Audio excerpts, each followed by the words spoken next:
I wish I could be speechless. I wish I could be, but that's not much of a video. I naysay a perfect direct. Before we went live, I made a bingo sheet, and here we go. I got bingo, baby, and like most of the bingo. This bingo is an actual honest bingo sheet of everything I hope that we saw in this event. And look at it. Just pinging on the board. I'm actually surprised we only got bingo one time. Mario Kart World. Off the rip with Mario Kart. Off the rip! I've been telling you guys that this would not be Mario Kart 9 or 10 or a number, that it would either be Mario Kart X or it would be Mario Kart insert name here. That is what this is. It's Mario Kart World. It's an open world Mario Kart game. I know. I can't believe I just said that. Phenomenal is just the word I'm going to use a lot today, I'm pretty sure. Later, we find out the Switch 2 is capable of 4K 60 frames, 1080p 120 frames. I would not be surprised if that's what we see here. Look at the game. Doesn't matter. Specs don't matter right now. Look at the game. In this trailer, we also see so many other things happen. Rail grinding, wall bouncing, a cow on a bike. I don't know what is happening here. We see Mario like eat at some point and it changes his outfit. Like there's so much here we need explained, and we will get it explained because Mario Kart World is getting its own direct on the 17th. So we had a direct last week, a direct today, and another direct in a couple of weeks. I don't know if you can tell. I haven't been this excited making a video in a very long time. I ended stream today with like 25,000 people watching, and I just went, okay, everyone, bye. I gotta go make a video. Thank you so much, by the way, if you watched and were with me for my live reaction. I kept saying this on stream, but thank you for the last 10 years of time that you've given me to entertain you around Switch. And thanks for being here right now for the next step in this. I couldn't be more excited. There is one thing here that's very bizarre. Nintendo didn't talk about prices of anything today. They didn't even talk about the price of the Switch 2 itself. We found out after this ended, this is an $80 game. I don't want to speak out of turn here, but I have no idea why it's 80. I don't know if that's a sign of things to come. I don't know if it's necessarily a great idea. A lot of us, myself included, expected these new games, these new Nintendo games to go up to 70. 70 is kind of like the market price now for new video games. 80 is a lot, and I want to know the justification for that before I say anything, and I also want to know if this is a standard that we can expect moving forward. After the event, it was revealed that the base Switch 2 without anything extra is $450, and then if you want to add in Mario Kart, it's $500. So I guess you're saving $30 by doing that and getting the digital download of Mario Kart. Like, obviously the value is there in Nintendo. They've proved that. I mean, the Switch, just from a game and software standpoint, exceeded expectations. Hardware maybe was a little under expectations. So being able to take more money, like $450, and invest that back into the console to give us HDR 120 frames, I'm interested to see how that pays off. You look at any other console handheld that offers 4K 60, 120 frames and a game library like this, I mean, it just isn't out there, and not even at that price. Here is where we get into the new software gimmicks behind this thing, and the first thing is the C button.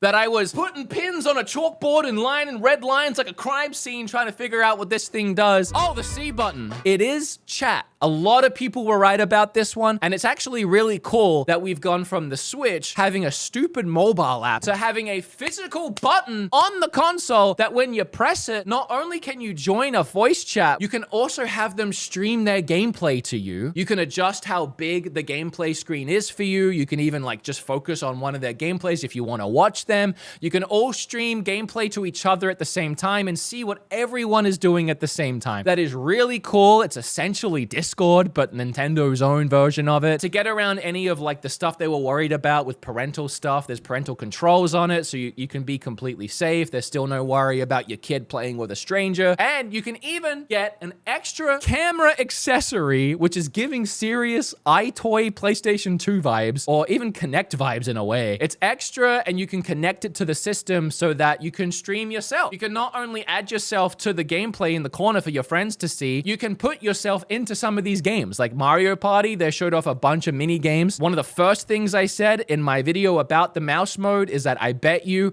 they add mouse mini games into Mario Party, and they did. I want to say that I think the voice chat is phenomenal. I'm just going to use that word again, phenomenal. The fact that you can stream games to your friends too is next level phenomenal. This being all localized to the system, I can't thank you enough. The camera Bit silly, bit goofy, bit wacky. Not gonna lie, it's not really hitting for me. The example that I drew while I was live is like almost every night I get in Discord with my buddies. We don't have our cameras on. I'm sure some people do, and that's nice and that's cozy. But for me, most of the time, any chat I've ever been in, or I'm just like hanging out in a voice chat, my camera's not on. You know, when I'm playing games, I don't want people to see me like pick my nose when I forget the camera's on, or like get up to walk away and I forget I'm not wearing pants. You know, stuff like that. Like there's something about just being at home and playing games with my friends where there is a level of privacy that I don't really want them entering, but that's just me and how I interact. I feel like that's a normal thing though. And I feel like this is going to be very gimmicky. And I almost worry about stuff like this giving the wrong perception of the Switch 2 and people looking at it as being a little too gimmicky and a little too like wacky. But at the same time, gimmicks is what people wanted. That's fine. I mean, like look at the IR reader. We wanted gimmicks. We didn't really use it. And I think this might be something else that we don't really use. Ironically, it's another camera too. Now that I'm thinking about it, I wonder if this is the replacement for the IR reader as well, because there's no IR reader. I wonder if you walk up to the camera and you do your little hand symbols for brain training or whatever. So yes, that's the big new software feature here. Is this voice chat. There's a button for it, and you can go all the way up to streaming games with a camera. I don't know how many people are going to do that, but the baseline voice chat, perfect, and then the game element is really cool. Tomorrow on my podcast, I'm going to deep dive more into this, as well as deep dive into the Treehouse event that goes live tomorrow. They're probably going to be playing a ton of Mario Kart tomorrow, and I'd love to take a look at that. Then they talk about this game share thing. Now, we actually did hear some rumor about the Switch 2 being able to connect to previous Switches. A lot of people took that as second screen. We're going to get a second screen. I think it's here, and I think what it is game share, kind of like on the DS, how we had download play. Now, as long as the person you're playing with has their own Switch, you can have them download the game and then play in your game at no extra cost, but they get their own point of view. They get their own screen. They can see their own character in focus, and that's really cool. Then they go into talking about the screen. Again, I don't want to boast my own toast, but I've been saying for a long time that one, it won't be OLED. You know, we're looking at $450 for the base. It would have been $500 for the base with an OLED screen. And we don't need an OLED screen. We don't need it right now. There are extremely nice LCD screens, and that's what they're showing you here. A 1080p LCD screen. It has HDR, so we have 120 hertz refresh rate screen. We saw in the trailer they were saying Metroid Prime, you can play that at 120 frames. We will get to that, but that is insane. The Joy-Con 2, they attach magnetically. We already figured that out. Added the mouse, added the microphone. They also changed the sound design of the way the console works to make a nice, clearer audio coming from the speakers. And then they also talked about when you wear headphones, there's like 3D audio now. 32 gigs before on the last Switch. This one has 256. So obviously you can fit a lot more games on this sucker, and also faster. You have to use a micro SD card now. Essentially, that micro SD card runs like an SSD. Like it runs way faster than the previous one, and it's necessary. You need to have it. You can't use the old SD card from your old Switch. The reason for that is these 4K 120 frames, they need something faster to run off of. New dock with 4K support. Oh, yeah, baby! Use the Nintendo Switch 2 dock to connect to your TV and enable up to 4K resolution for compatible games. They didn't talk about how this works, but I guarantee you it's AI upscaling. Without getting into that right now, the reason why that is sick is because it puts barely any strain on the console, and it allows you to still get 60 frames. So you get 4K 60 frames on Switch. And now there's a magic that's happening behind the scenes to get that to happen, but the reality is it's happening, so why do you care? We just needed the games to look good on our 4K TVs, because most people now have 4K TVs,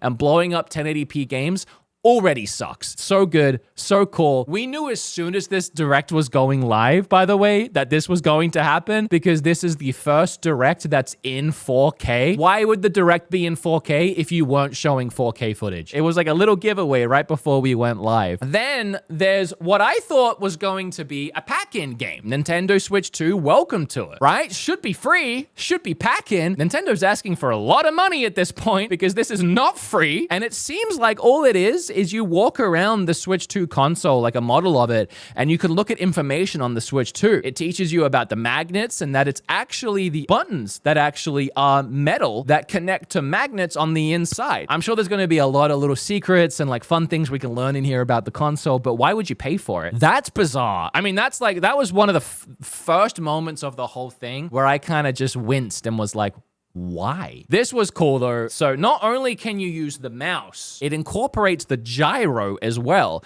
And it's like this weird mix of mouse and gyro at the same time. We'll have to see what that's like, but it sounds like a way of getting even more precise mouse controls. That is a paid app. I'd love to know how much that costs. If it's more than $10, I don't see anyone buying it. So the Switch 2 carts, I kind of predicted this too. I would love to go back and see the comments of that video. Actually, I don't have time right now. The Switch 2 launch games are gonna be insane. I theorized that to separate the Switch carts and cases from the old ones, they might be very similar, but red. Yeah, interesting that they did go for the red.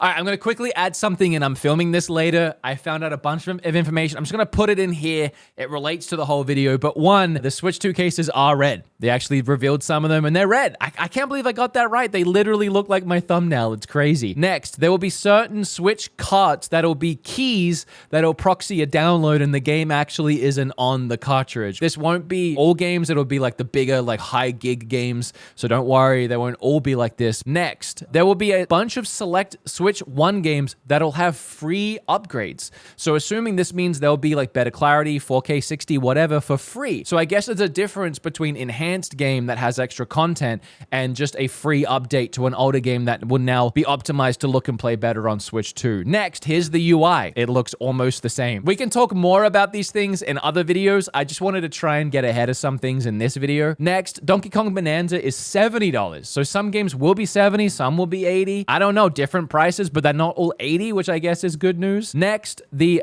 Legend of Zelda Breath of the Wild and Tears of the Kingdom upgrade enhancement packs are free in the Nintendo Switch Online app. So adding more value to that app, and hopefully we'll see more enhancements come to that app where we don't have to pay for them. Next, there is a list of games that already have issues working on Switch 2 from Switch 1. This is WarioWare on Twitter, and it's weird to see this already. It's weird to think people will get this on launch and try to play Alien Isolation or Alan Wake Remaster, and it just won't work, and there'll be an issue, and it says they're investigating. So this isn't going to be as smooth a transition as I thought it might be. And then finally, it seems like Europe might have a $90 physical when it comes to Mario Kart World. Sorry if you live in Europe. I don't know if that's true, just someplace listed it. So a lot of this is unfolding, and I'll make more videos following it up, but I felt like this was pertinent to the video. Okay, bye. I'm back to the video.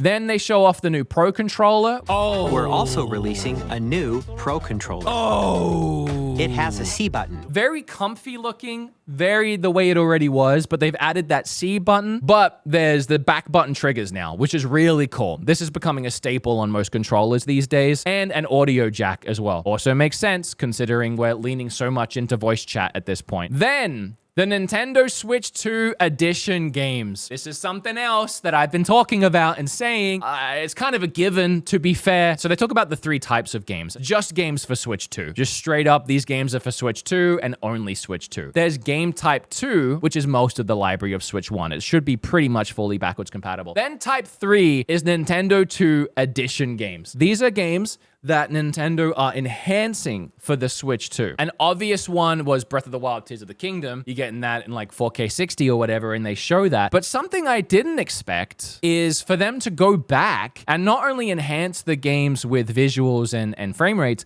but to add content into them. I kind of figured, like with Mario Party, I thought for sure the mouse would be used in mini games. I thought they'd make a new Mario Party, but it makes sense. This Mario Party just came out. It's very good. Why not just add DLC? Why not just tool this game rather than start from scratch with a whole new one, which adds like the mouse for mouse mini games. It also adds the microphone for certain mini games. I guess you're using the volume of your mouth there to control that one. And even the camera. And this is where it was giving massive iToy vibes to me. But the concept of adding in extra content as well as enhancing older games is very exciting. Oh, and they also talked about how if you want the enhanced version, it is going to cost. Everything's costing money here. The next one, though, was Breath of the Wild, and enhanced resolution and frame rates, HDR support. You can play with smoother, high-definition graphics, cleaning it up, and I'm sure it's going to look way nicer when you play it. So they've added Zelda notes onto the Nintendo Switch app. And I think the most bizarre part of this is when you open it while you're playing, it loads up a map of Hyrule for navigation.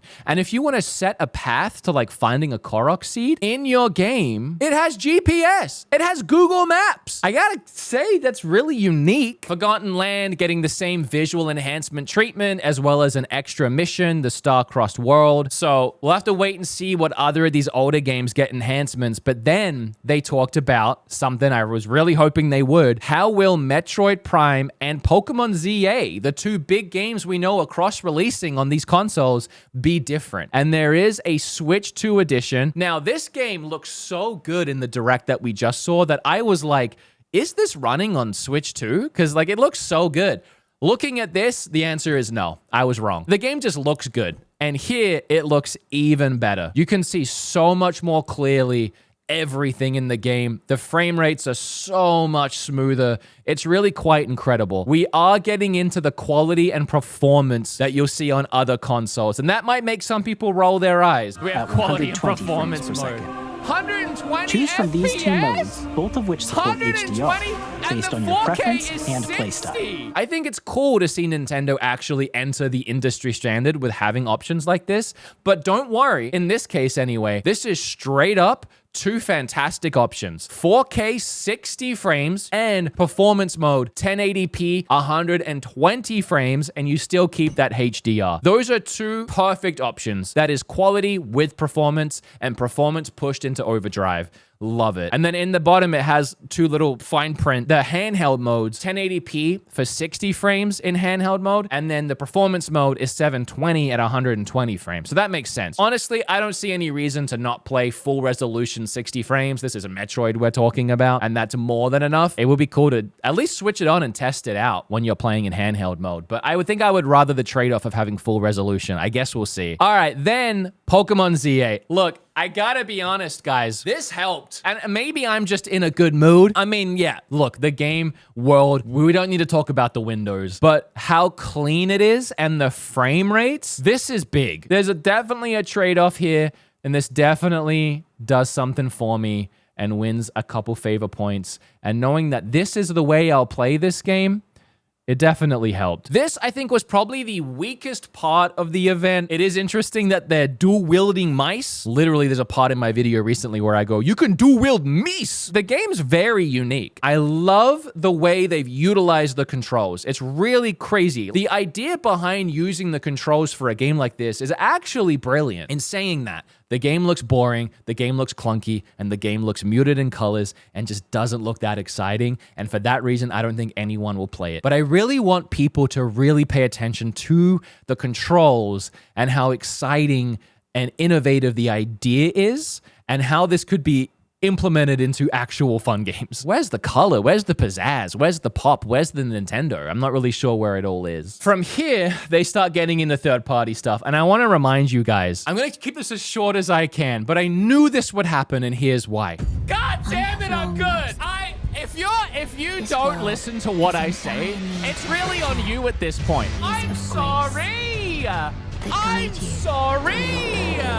Elden Ring. It's a Souls game that was inspired by Breath of the Wild. It's like a crazy over-the-top open-world Dark Souls game. Everybody loves it. It's a huge game. There's no way it would ever play on Switch 1, obviously. And it's one of those games that it comes out and it gives like other like PlayStation fans, PC fans, whatever, they're like, see, this is one of those games you just need to have something else for, and it would never run on the Switch. A game that was inspired by Breath of the Wild. Breath of the Wild was a launch game for Switch 1, and Breath of the Wild on Switch was really showing off what the Switch could do and like this next step that we've taken. What is better to show off and to show all of these people outside of the Nintendo fandom community what the Switch 2 can do now than the Breath of the Wild inspired Elden Ring game? Now it's like, the Switch can play Elden Ring, and it's a full circle moment, and to get it like launch, there was something so synonymously serendipitous about that it just felt like something that had to happen, and seeing it pop was definitely a moment for me. So now we're getting into that space where we're getting all the developers, all these third parties come out and flex that they're supporting the Switch on launch. This is Nintendo flexing that they have the support of third parties, and it's third parties just showing up and wanting to be day one because they missed out with the Switch One. A lot of people didn't have faith in the Switch when it released. The Wii U was a failure. A lot of these companies, like these ones you see here, these Capcoms and everybody, they got burned by the Wii U. They didn't want to get burned by the Switch, and then they regretted it. All these companies now, they want to be here early. They want to be one of these early Switch 2 ports. That's what we're seeing here. And also, by the way, another serendipitous moment, I put Street Fighter 6 on my bingo sheet and chat made me take it off because they said no way, it's just so random to them. To me, it was also a serendipitous moment. When the Switch 1 launched, it released with Street Fighter 2, like the remaster. What better for the Switch 2 to show off its capabilities and where it's at now than to have another Street Fighter at launch, but this time, it's not like the old Super Nintendo one, it's the brand new Street Fighter 6. We're in current gen now, and I told chat, I said, if Street Fighter 6 is shown at this event, I will look directly into the camera disappointingly. ストリートファイター6です。本体を持ち寄っての対戦はもちろん、任天堂スイッチ2だけの新モードもあります。ソフトは通常版の他に Then we get more third parties. We get Split Fiction, which is a day one release. Hogwarts Legacy. Interesting, they didn't call this an enhanced, but I get what they're saying. This is a Switch 2 version, better visuals, better frame rates. I know this game's controversial, but this is a perfect game to test the difference between Switch 1 and Switch 2 because we just got this game on Switch 1. It's one of the last really big ambitious ports that we got. Day one, being able to compare these side by side. Tony Hawk's Pro Skater 3 and 4, which even had a weird little look at SpongeBob at one point. We even got to look at a new 007 project for the Switch. Like, there's so many things that happened in this Direct that are going to be overlooked because they're crammed into so many cool things. Oh my God. I keep forgetting we got a new Zelda. How have I not even mentioned that yet? Now we're going back to when Zelda got shot back in time, and not only do we see like these highlight clips that we saw in Tears of the Kingdom, we actually get to play and experience that story. And if you didn't play Age of Calamity, something that game really excelled in was over-the-top, fully animated, fully realized cutscenes with voice acting and story development. So much story and amongst really fun gameplay. I'm assuming that means the first Age of Calamity will probably also get an enhanced edition, and that would be cool to be able to play that game on the Switch 2 enhanced. Oh my God. Get out of here. Get out of here. There's no shot. Even I didn't believe Nintendo this. Switch Online Even Plus I expansion didn't believe pack this. will be Get getting out. a new... I've been bragging a lot today, right? I've been saying a lot of I told you so's, which feels good. You can say I told you so for this one because for some reason with GameCube Online, I convinced myself it wasn't gonna happen. My line of thinking was simple. It was just Nintendo has proved and shown that they can sell these games back to us. They sold Metroid Prime. They sold Sunshine back to us already in that triple pack. I just felt like Nintendo knew they could sell us these games. They literally straight up gave us Wind Waker for free. Not really for free, but for something a lot of us were already paying for, and for a game we would have paid extra for, to just get it for free in this app. This is only for Switch 2 users. It's part of Nintendo Switch Online, GameCube Online. And it makes sense now that I think about it more clearly. When you see games like Soul Calibur 2 and a lot of other games that were great in the GameCube library, yeah, maybe these are games that they can't really sell back to us. They can't sell Soul Calibur 2 back to us, you know. They'd make a new one more than that. There are a lot of games in that library. F-Zero GX, we see F-Zero here. And then they gave us a look at some upcoming games. Sunshine, which I guess is coming back because that triple pack is gone, so we're getting Sunshine back. Fire Emblem, Gale of Darkness XD, and Colosseum, which are two great Pokemon games. The good Mario Smash Football, Chibi Robo, Luigi's Mansion, the original. No mention of Twilight, but hey, at this point, our pants already need changing. Oh, and even a GameCube controller, which has the new C button on it. And yeah, a GameCube controller. Of course, I'm going to be trying to pre-order that. Now we're in Uncharted territory for me, right? Like, I felt like I had a handle on this Direct. I kind of knew what was going to happen. And I got to be honest, I feel like I kind of nailed it. Up until now, we see a look at Deltarune. We see Borderlands 4. I mean, we go back to this third-party support. And also, we see the mouse mode being used in Civilization, which if you watch this video here where I'm riding a mouse, I talk about why Nintendo added a mouse and all the uses they could have. And I talk about using Metroid with the mouse. And we see a clip of that in this, using the mouse for an FPS. I talk about games like Civilization utilizing the mouse for their games. And we see it here in this trailer very clearly. So I'm glad that I was clued into that one as well and kind of on the wavelength they were going for. We're getting a new WWE 2K game. Let's hope that that's not the worst game on the console like the last WWE 2K Switch game was. Here was about where the stream glitched out while it was live for some reason, which is a real shame. I think it happened over the top of this game here. Awesome! Why is it? Nailed it! Why is it freezing now? But then Cyberpunk, which again, without going back to that video, but you can go back to it if you want. Same as Elden Ring for me. I said in that video that, yeah, Cyberpunk might not be my favorite game. And it's funny to me that now I'll get to replay and re-review Cyberpunk with all the DLC. People have been wanting me to try it. But this time when I review it, it'll be the Switch version. That's full circle right there, baby. I don't know what is. For the same reason as Elden Ring, Cyberpunk launching on Switch is just another example of, hey, this is what the Switch can do. Because even some of the higher end handheld PCs, they struggle with this game. So to have a Switch version that plays well, I mean, this shot here looks really good. You have nice depth of field, you have fog and lighting effects and beams of like smoke coming off the lights. You have dramatic lighting effects. It looks good in darkness. It looks good in daylight. This is all running on Switch 2. If you can believe it, this is Switch 2 gameplay right here. I mean, crazy, absolutely baffling. Then directly into Final Fantasy, bit of an easy one to predict because they brought the Switch 2 to Gamescom 2 years ago and had this game and Breath of the Wild running on it, demoing for people behind closed doors at 4K 60 frames. I knew Final Fantasy, I was on my bingo list. I knew it was going to be here. I had that gut feeling, but also it was just obvious, I felt like. This is sick. I don't know what to tell you. It's sick. Such a great game to have portably. That's SILKSONG. I'm just editing. Oh no. I spilled. I'm just editing the video. That was SILKSONG?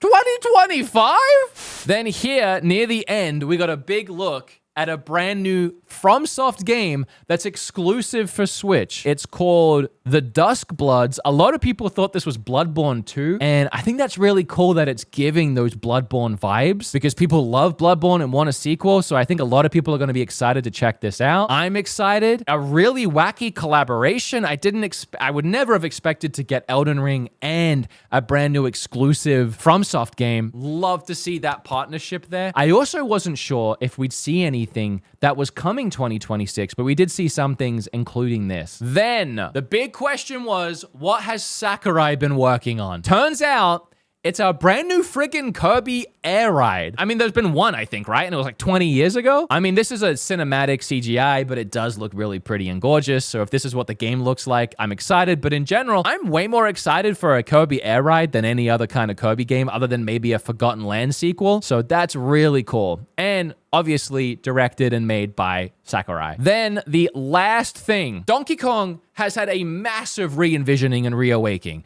He's a whole new character with a whole new art style, a whole new personality almost like borrowed from the movies. And his whole new game, which is almost like Mario Odyssey, except they kind of thought to themselves, I think, how would Donkey Kong, this really strong Donkey Kong, interact with a game world? And it was, he'd probably just punch and break everything. So the whole world is destructible. You can throw things, you can break things, you can smash things. Obviously, that technique's going to be really satisfying and fun to use, I'm sure. But for the most part, what we're looking at here is a re-envisioning of Donkey Kong's world and Donkey Kong as an IP and character. And I think it makes a lot of sense. We get the Donkey Kong world opening up in the Universal Studios. Donkey Kong was a big part of the new movie. Seems like they're really leaning into bringing him back as a character and giving him his whole new game. And this is awesome. A lot of people were kind of hoping for a new 3D Mario. I was on board with it, but I did think having Mario Kart and a brand new Mario, especially if both are like more open world-ish, it just feels like there's too much of Mario. So doing Donkey Kong instead here makes a lot of sense. This game's going to be fun, whether you like Donkey Kong or not. I know I'm going to love and enjoy this game. Donkey Kong Bonanza. Love it. Love the colors, love the vibe, love the animation, and it's coming in July. The Switch itself, I didn't even say, June 5th. Then they finished it off by showing you the two bundles. Didn't tell us a price, but we now know that it's $450 without Mario Kart World and $500 with Mario Kart World. One thing I'll say about the box art is I I fear it's too similar to the OLED box art. I mean, I know there's a giant 2 on this one, but other than that, you kind of have to do a double take and like, wait, is this Switch 1, Switch 2? Oh, there's a big 2. It's 2. A big fear of mine, and I'm sure Nintendo, is that this will be the Wii U to the Wii. People will get confused and not know it's a new thing, or they'll think it's the old thing, or they don't think it's an attachment to the old thing. Like, even like the camera is almost like, oh, so the Switch 2 is a camera? Some people are gonna think this, you know. Some people will, like moms, dads, uninformed people that don't watch directs. They're gonna be like, oh, so the Switch 2 is a camera that attaches to the Switch so you can do camera stuff? Now I'm not interested. Oh, I just worry. I've been yapping for an hour and 10 minutes in this recording. I've got to end this so that my editor can put it up. I might put up another video with more thoughts about specific elements if I feel the need.